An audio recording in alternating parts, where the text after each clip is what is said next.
నిమాండ్ ప్రాంతానికి చెందిన ప్రసిద్ధ సంత్ సియారాం బాబా ప్రపంచంతో విలీనమయ్యారు.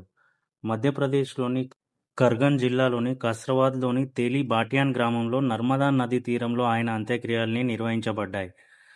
ముఖ్యమంత్రి డాక్టర్ మోహన్ యాదవ్ అంత్యక్రియల్లో పాల్గొనగా లక్షలాది మంది భక్తులు కన్నీటి వీడ్కోలు పలికారు.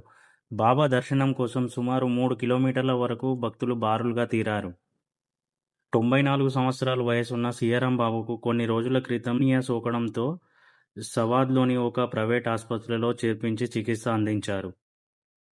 గ్రామీణుల అంగీకారంతో తేలిబాటియాన్ గ్రామం పేరును సంత్ సియారాం బాబా పేరు మీద మారుస్తామని, అక్కడ ఆయన సమాధిని కూడా నిర్మిస్తామని ముఖ్యమంత్రి డాక్టర్ మోహన్ యాదవ్ ప్రకటించారు. బాబా ఉత్తరాధికారి ఎవరైనా దానిపై ఇక ఎలాంటి నిర్ణయం తీసుకోలేదు. హనుమాన్ భక్తుడైన సియారాం బాబా విరాళంగా కేవలం 10 రూపాయలు మాత్రమే తీసుకునేవారు. మిగతా డబ్బును వెనక్కి ఇచ్చేసేవారు. ఆ ఇచ్చిన డబ్బులు కూడా నర్మదా ఘాట్ మరమ్మతు మరియు వివిధ ధార్మిక సంస్థల అభివృద్ధికి ఉపయోగించేవారు. ఆయన పెద్దగా చదువుకోకపోయినా నిత్యం రామచరిత్రను పఠనం చేసేవారు. ఆయనకు సుమారు 1955లో 25 ఏళ్ల వయసులో ఈ ప్రాంతానికి వచ్చారు.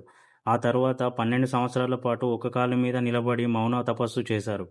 మౌనం వీడిన తర్వాత ఆయన పలికిన మొదటి పదం సియారాం. అప్పటి నుంచే ఆయనను సియారాం బాబా అని పిలవడం ప్రారంభించారు. అన్ని కాలాలలో కేవలం లంగోటి మాత్రమే ధరించే బాబా తన పనులన్నీ తానే స్వయంగా చేసుకునేవారు.